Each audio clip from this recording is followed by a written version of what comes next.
I now kindly request the chief guest of the day, the Honorable Governor of Karnataka, Shri Thawar Chand Gehlot, to address the gathering.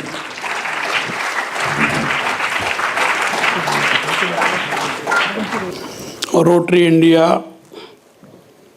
Literacy mission एवं private school and children welfare association की एक पहल पूर्ण साक्षरता education for all adult literacy programme for Karnataka के शुभारंभ अवसर पर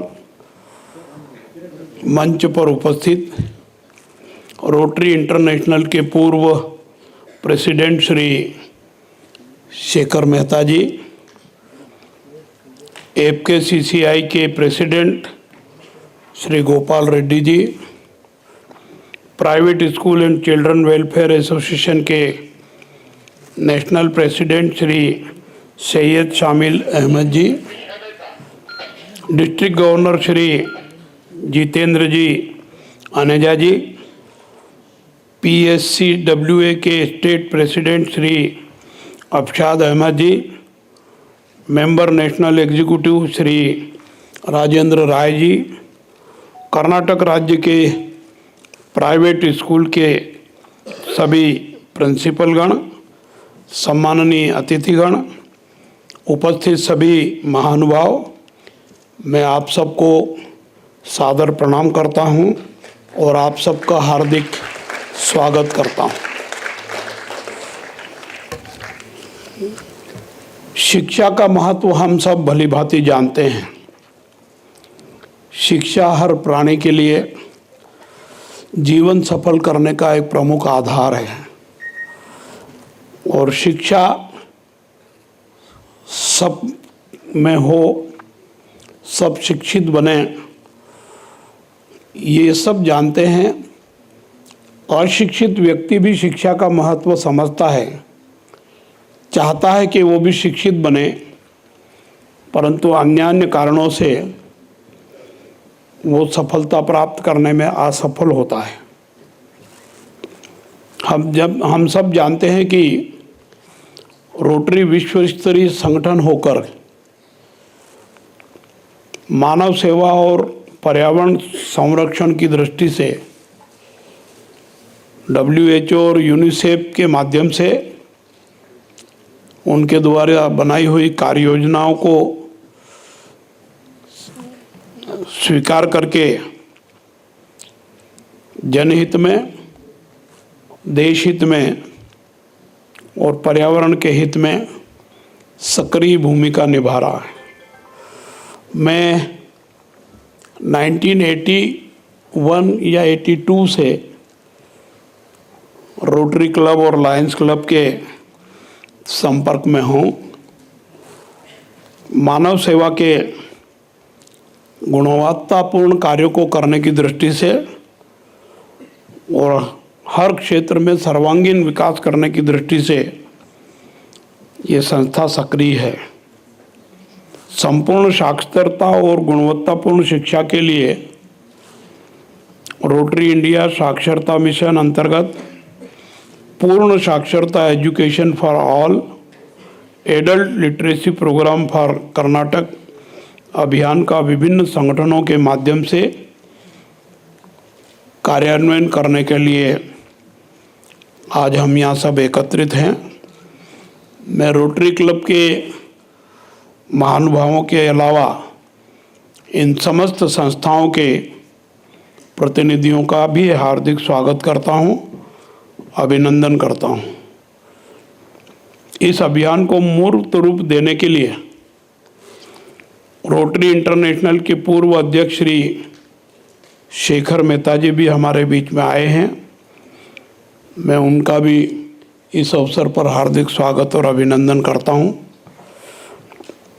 उन्होंने और मेरे पूर्व वक्ताओं ने साक्षरता के मिशन के बारे में बहुत कुछ बताया है, कार्य योजनाओं की जानकारी भी दी है। सामुदायिक और आर्थिक विकास में साक्षरता महत्वपूर्ण भूमिका निभाती है, ये आप और हम सब जानते हैं।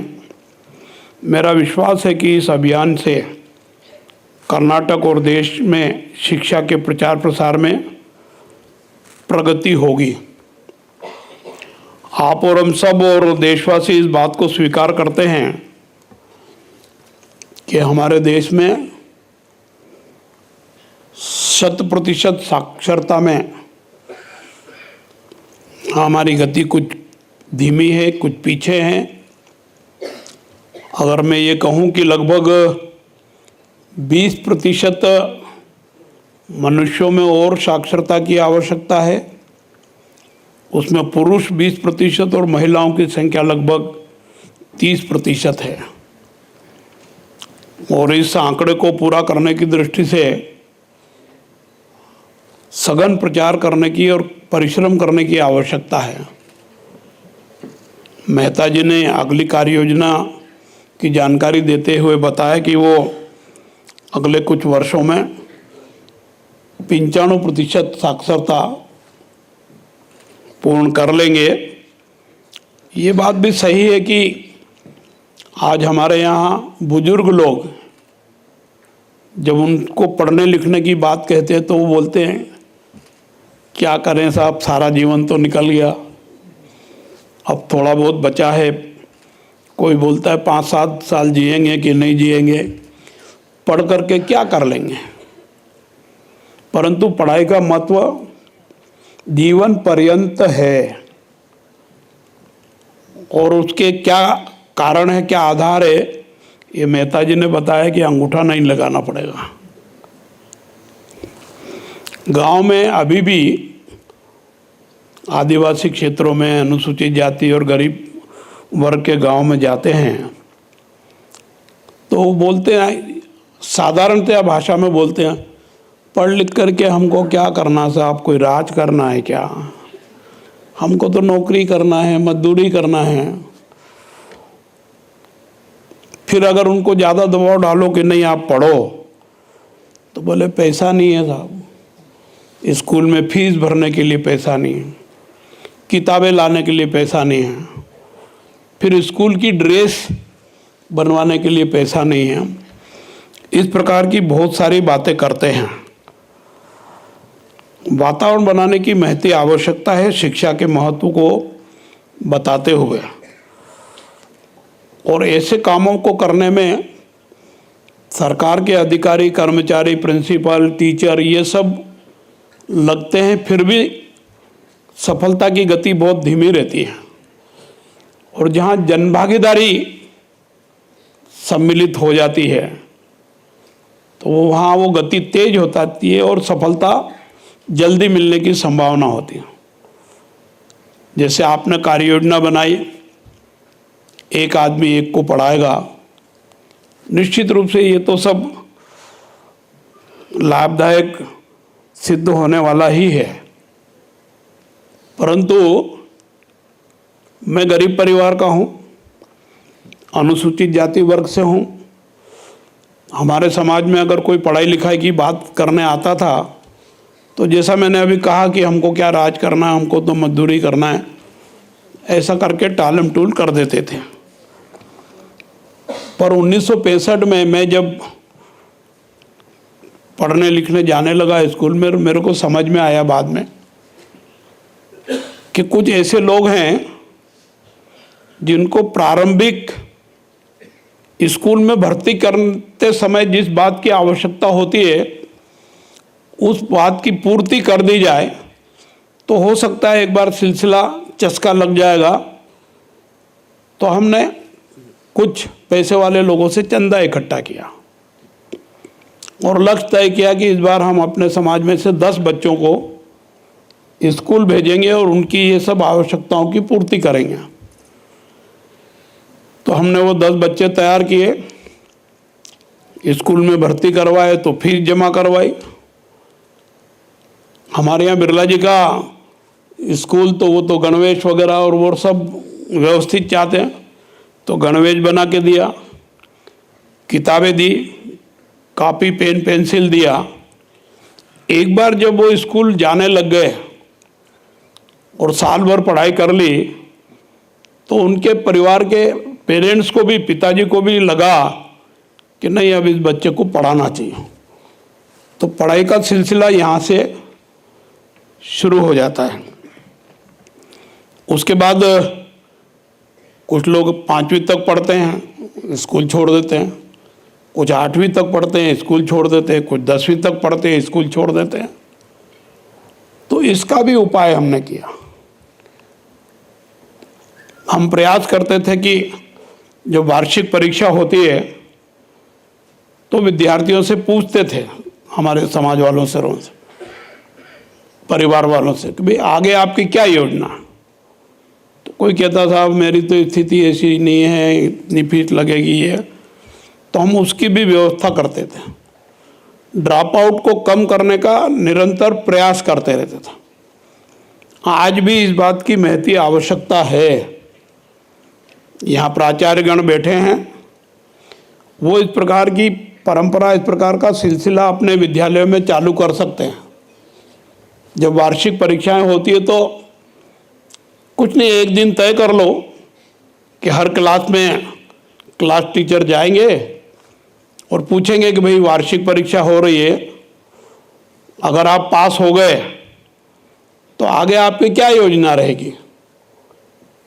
तो कोई समस्या बताएगा, कोई कहेगा हम तो जाएंगे पढ़ने के लिए और ये और वो। तो जो समस्याएं बताएं उसके समाधान के लिए कुछ न कुछ प्रयास करना चाहिए। सरकारी लेवल पर होता है तो सरकारी लेवल पर, सामाजिक संगठन के माध्यम से होता है तो वो, या कारपोरेट जगत में CSR फंड योजना के अंतर्गत भी ऐसे विद्यार्थियों को लाभान्वित करके ड्रॉप आउट नहीं हो, इस प्रकार की कार्य योजना भी अपने को बनाने की आवश्यकता है। फिर आपने जो अभियान चलाया है वो एडल्ट स्टूडेंट के लिए, मतलब युवा और किशोर विद्यार्थियों के लिए। पर शिक्षा का महत्व तो प्रारंभ से ही शुरू होता है। तो प्रारंभ से एडल्ट बनने तक वो स्कूल नहीं छोड़े, कॉलेज नहीं छोड़े और निरंतर अध्ययन करता रहे, इस प्रकार का प्रयास हमको करना ही चाहिए। मैं जब विधायक बना और मध्य प्रदेश में पटवा जी की सरकार में राज्य मंत्री बना, तो मैं जिस क्षेत्र का प्रतिनिधि था, विधायक था, वहाँ पुरुषों की और महिलाओं की साक्षरता में बहुत कमी थी। मैं अगर ये कहूँ कि उस समय महिलाओं का साक्षरता का प्रतिशत लगभग 16 था। मैंने तय किया, क्षेत्र भी सामान्यतया पिछड़े वर्ग के लोगों का ही था, तो मिनिस्टर रहते हुए मैंने तय किया कि साक्षरता अभियान, साक्षरता की जागरूकता के लिए और भारत सरकार की साक्षरता योजना की स्वीकृति के लिए, उस क्षेत्र के लिए स्वीकृत नहीं हुई थी, तो मंत्री रहते हुए पदयात्रा की। 21 नवंबर 1991 से लेकर के 1 दिसंबर 1991 तक, अर्थात 11 दिन की पदयात्रा की। पदयात्रा का मेरे को चौमुखी लाभ मिला। 3-4 दिन तक तो 100, 200, 250, 300 लोग रहते थे। जब 4-5 दिन होने लगे तो 500-700 लोग इस गांव के लोग छोड़ने जाते थे दूसरे गांव तक, और उस गांव के दूसरे लोग लेने आते थे। और ऐसा लगता था जैसे कोई शंकराचार्य जी या कोई मठ के मठाधीश आ गए हों। सब लोग, बूढ़े बच्चे, ये पाँव पड़ रहे थे, ये कर रहे थे। तो आनंद की अनुभूति भी हुई और गांव-गांव में मेरी पहचान भी हुई, और उस पहचान के कारण मेरे को कई सालों तक लाभ मिलता रहा। और साक्षरता का प्रचार हमने किया। 11 दिन में 11 रात मैं गांव में ही रुका। जिस गांव में रुकता था उस गांव के मुखियाओं को बुलाता था, बैठक करता था। और जैसा आपने तय किया ना कि एक को एक पढ़ाएगा, हमने वहाँ जिम्मेदारी दी और गांव के पटेल को प्रमुख बनाया कि ये आपकी जवाबदारी है। वो अभियान चला। मैं 85 गांव में गया। 85 गांव में इस प्रकार की योजना बनी। देखते ही देखते साक्षरता का प्रतिशत बढ़ गया और लोग कर्जा करके इधर उधर से पैसे की व्यवस्था करके बच्चों को स्कूल भेजने लगे। और योग संयोग राज्य सरकार और भारत सरकारों ने ऐसी सुविधा देने का भी। अब दूसरी समस्या एक आती है कि गांव में पास में स्कूल चाहिए, वो भी नहीं रहता है। विशेषकर बच्चियों को एक गांव से दूसरे गांव पढ़ने के लिए भेजने के लिए गांववासी बड़े परेशानी महसूस करते हैं और बोले नहीं नहीं साहब, वो बच्ची है, वहाँ जाएगी, खतरा है, ये है वो करके नहीं भेजते थे। तो राज्य सरकार ने भी योजनाएं बनाई, भारत सरकार ने भी योजनाएं बनाई, और हमने आलोट क्षेत्र में भी कारपोरेट जगत से सहायता लेकर के उनको साइकिलें वगैरह और ये देने का प्रयास किया। इस प्रकार का अभियान चलाना चाहिए। और अभी भी मेरा ये अनुरोध है प्राचार्यगणों से, विश्वविद्यालय में भी हम इस प्रकार का प्रयास कर रहे हैं कि वो अपने परिक्षेत्र में आने वाली 10, 20, 25 फैमिली में प्रयास करें कि उनके यहाँ से कोई पढ़ने नहीं जा रहा है तो भेजे, और जा रहा है तो वो आगे भी जाता रहे, छोड़े नहीं। और यूनिवर्सिटी क्षेत्र में कई गांवों को गोद लेकर के उन गांवों में इस प्रकार की सारी व्यवस्था करने का प्रयास हम कर रहे हैं। निश्चित रूप से आपने ये अभियान हाथ में लिया है, ये देश हित, जनहित और मानव हित में अति आवश्यक है। देश में भारत सरकार एवं राज्य सरकार निरंतर इस दिशा में कार्य योजनाएं बना रही है, काम कर रही है, परंतु जैसा मैंने कहा कि उन कार्य योजनाओं को पूरा करने की दृष्टि से अगर जन भागीदारिता जुड़ जाए तो जल्दी सफलता मिलती है। मैं विश्वास करता हूं कि आप अपनी कार्य योजना में इस प्रकार का काम भी करने की दिशा में प्रयास करेंगे। भारत सरकार द्वारा नई शिक्षा नीति बनाई है। साक्षरता के प्रचार प्रसार की दृष्टि से नई शिक्षा नीति का भी अत्यधिक महत्व है। मातृभाषा में शिक्षा को महत्व देने का प्रावधान इस शिक्षा नीति में है। इसका लाभ ये होगा कि जो जिस भाषा वाली फैमिली में जन्मा है और पैदाइश से ही वो भाषा बोलता है, उसी भाषा में उसको पढ़ने का अवसर मिल रहा है तो वो जल्दी सीखेगा, समझेगा और जल्दी पढ़ेगा, और ऊपर की क्लास में पहुंच करके अपना भविष्य सुधारने की दिशा में सक्रिय प्रयास कर पाएगा। पुरातन काल में हमारा देश ज्ञान विज्ञान में निपुणता प्राप्त करने की स्थिति में था, इसलिए विश्वगुरु कहलाता था। आज पहले की दिशा में और प्रगति हुई है, तो अपेक्षा है देशवासियों की कि ये देश फिर से विश्व गुरु बने, और ये विश्व गुरु बने इस दृष्टिकोण को ध्यान में रखते हुए अगर हम विचार करें तो हम लोगों की अहम भूमिका है, और हम अगर अपनी भूमिका को सक्रियता से, कर्तव्यनिष्ठा से और काम के प्रति वफादारी से निभाएंगे तो निश्चित रूप से जल्दी सफलता प्राप्त होगी। कहने के लिए तो बहुत कुछ है, पर मैं इससे ज़्यादा कुछ कहूँ इसकी आवश्यकता नहीं है। मंच पर सब एक से एक ज्ञानी महानुभाव बैठे हैं। इस प्रकार की कार्य योजना को सफल करने में उनका बहुत अच्छा अनुभव है। मैं उनसे और आप सबसे अनुरोध करता हूं कि जब आप दोपहर बाद या इस कार्यक्रम प्रथम चरण के बाद बैठ करके इन बिंदुओं पर विचार विमर्श करेंगे तो अच्छा निष्कर्ष लेंगे, और उन निष्कर्षों पर अमल करने की दिशा में कार्य योजना बनाएंगे। मैं आपको इस अवसर पर यह विश्वास दिला सकता हूं कि आप जो कार्य योजना बनाएंगे राज्यपाल के रूप में मेरे लायक जो काम मुझे आप बताएंगे, मैं निश्चित रूप से सहयोग करूंगा, चाहे राज्य सरकार से हो या भारत सरकार से। उन कामों को करने की दृष्टि से आपको सहयोग करूंगा। मुझे विश्वास है कि आप सार्वजनिक जीवन में सक्रिय भूमिका निभाते रहेंगे और दूसरों को राष्ट्र की प्रगति में योगदान करने के लिए प्रेरित करते रहेंगे। भारत सरकार की जो प्रतिबद्धता है, एक भारत श्रेष्ठ भारत, सर्वश्रेष्ठ भारत, इस सोच को साकार रूप देने में भूमिका निभाएंगे, ऐसा मेरा विश्वास है। मैं रोटरी, FKCCI, PSCWA को इस लॉन्च इवेंट के आयोजन पर और अभियान की शुरुआत पहले से हो चुकी, उसको आगे बढ़ाने की इस अवसर पर बधाई देता हूँ, शुभकामनाएं देता हूँ। मेरी बात समाप्त करता हूँ। धन्यवाद। जय भारत।